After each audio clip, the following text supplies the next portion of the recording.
Ceci est un livre audio autogénéré par Google. Chapitre 1. Manager de métier. 1.1 Des gens de métier et du métier. Définition. Le métier, du latin populaire mysterium, de ministerium, office, service, est un genre d'occupation et d'habileté dont celui qui la pratique peut tirer ses moyens d'existence. Les récentes et graves dérives professionnelles dans les secteurs bancaires et financiers sont, comme nous l'avons vu dans le préambule, une démonstration déplorable par ses conséquences économiques mondiales, que la crise est une crise managériale à sa source. Les managers de proximité, qui n'étaient pas du métier, n'ont pas su entrevoir les risques, comprendre les techniques utilisées et superviser les diversifications ou produits dérivés dans lesquels leurs responsables opérationnels ou leurs collaborateurs de terrain s'engageaient. Leur direction générale, en se satisfaisant des seules performances, ne s'est pas assurée de la légalité ou de la licité de ces pratiques et s'est rendue complice.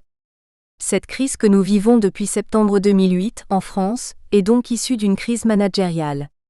D'autres activités doivent y prendre garde, car leur management présente les mêmes dérives, par surtout l'absence de respect du métier, à des degrés moindres, espérons-le.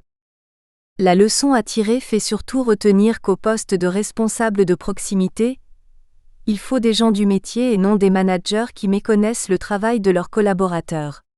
En mettant trop l'accent sur la gestion et le reporting, ces derniers en effet, ne peuvent tenir un dialogue constructif avec leur personnel, car ils ne font qu'évaluer les résultats quantitatifs visibles. Mais ni les performances qualitatives du savoir-faire, ni leur savoir d'action, ou ressources intellectuelles qu'engagent les salariés dans leur travail, et encore moins le savoir-être de leurs collaborateurs, ne sont pris en compte. Comment peuvent être du métier des managers qui ne font que passer dans un département pour suivre une soi-disant ascension promotionnelle en changeant tous les 2 ans d'affectation et de responsabilité? Ils ne peuvent que gérer du court terme sans aucune projection possible du métier sur du long et même moyen terme. Il s'agit là d'une gestion de courte vue dont la direction générale est fautive dans beaucoup de groupes. Il faut éviter que le motif de l'emploi des ressources financières soit spéculatif et cède à la tentation de rechercher seulement un profit à court terme, sans rechercher aussi la continuité de l'entreprise à long terme. Pour cela, les entreprises doivent avoir à leur tête un entrepreneur stable qui soit responsable à long terme de la vie et des résultats de l'entreprise, et pas des managers qui ne répondent qu'aux indications des actionnaires de référence, constitués en général par des fonds anonymes qui fixent de fait leur rémunération.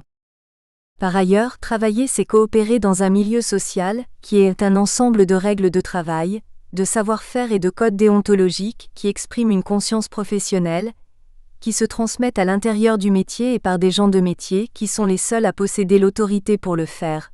Ce milieu, qu'on appelle le métier, repose sur un processus essentiel, qui est le dialogue. C'est ce dialogue qui permet l'intégration, l'apprentissage et la solidarité interne, figure 1.1.1, car le dialogue en devient vecteur dans cet espace de coopération interne qu'est le métier, y compris avec les autres métiers de l'entreprise ou de la profession. Figure 1.1.1 Le METIER, un milieu de dialogue au travail. C'est donc dans l'entretien et la contribution à une histoire commune, celle du métier, par le développement de pouvoir d'agir, par la perpétuation du travail bien fait et des bonnes pratiques, et dans un dialogue constant que se construit l'avenir d'une entreprise et de ses salariés et que se généralise le plaisir au travail. Ce dialogue doit permettre un développement des pouvoirs d'agir individuels et collectifs.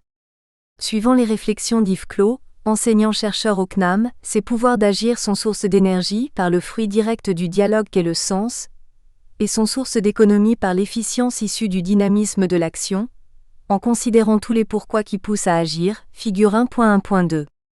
En effet, le vrai développement ne consiste pas d'abord dans le faire. La clé du développement, c'est une intelligence capable de penser la technique et de saisir le sens pleinement humain du faire de l'homme, sur l'horizon de sens de la personne prise dans la globalité de son être. Figure 1.1.2 Le METIER, un mouvement d'ensemble. Le travail a une valeur créatrice et sociale, parce qu'il offre à l'individu non seulement la possibilité de se réaliser en tant que personne, et de se perfectionner lui-même, mais le conduit à s'engager avec toute la communauté familiale, sociale et politique. Cette autoréalisation a pour source la conscience de l'homme tendant vers son destin. Le travail n'est pas seulement un instrument ni seulement une nécessité pour vivre ou pour survivre, mais il a une dignité intrinsèque, parce qu'il procède immédiatement de la personne qui imprime dans la nature comme son sceau et la soumet à sa volonté. Le travail humain ne peut donc être considéré comme une marchandise, car c'est transformer implicitement l'homme en marchandise et donc en une chose, c'est entrer dans la déshumanisation.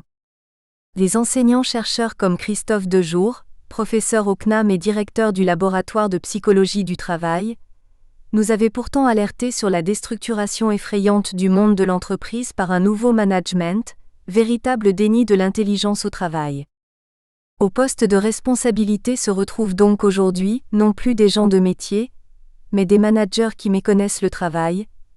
Et comme il l'ajoute, les employés ne sont pas des animaux auxquels il suffit de donner un sucre.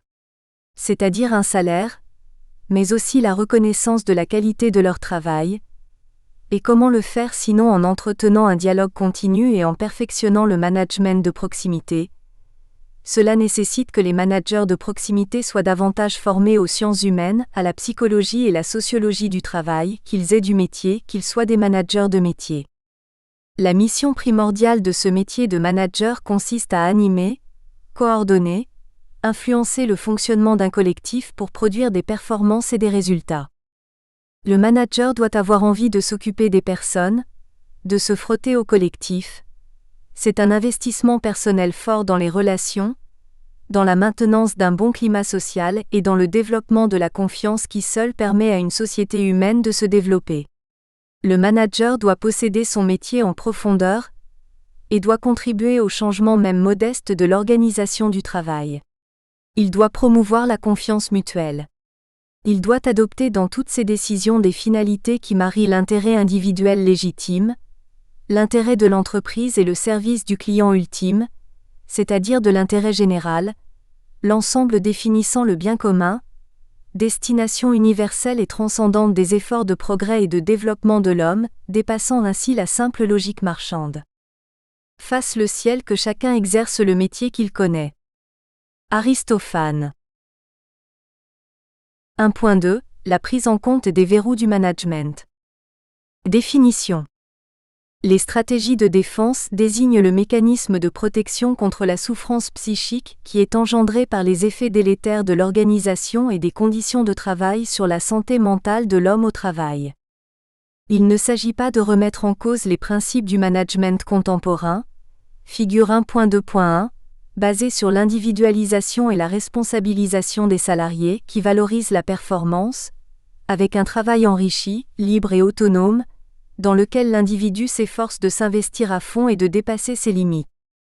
Mais il s'agit de prendre en compte, dans la stratégie de l'entreprise, dans l'organisation du travail et les conditions de travail, les verrous du management, figure 1.2.2, qui se développent, dans un environnement fréquemment incertain, sous l'effet des menaces comme des opportunités. Ces verrous se manifestent sous forme de manque d'efficacité dans la transmission des messages, de comportements individualistes, de solitude, d'où une charge mentale du collaborateur prenant de l'ampleur sous l'effet des tensions vécues et engendrant des stratégies de défense chez l'homme au travail. Figure 1.2.1 Principe du management contemporain. Figure 1.2.2 Verrou du management. Cette prise en compte doit conduire à l'instauration d'un climat social serein et d'une qualité relationnelle de proximité.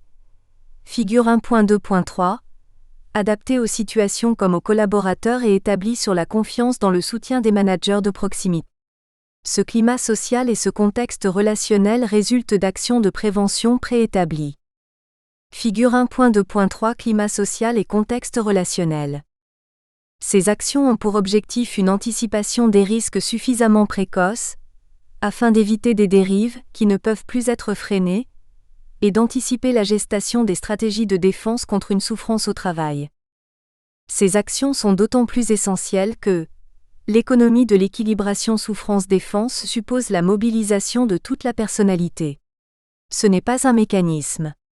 Une fois qu'il l'a construite, le sujet équilibré cherche à protéger cette économie de toute perturbation qui viendrait la déstabiliser. C'est pourquoi il a tendance à opposer une réticence à toute transformation des contraintes de travail, même lorsque cette dernière pourrait en fin de compte se révéler favorable à sa santé.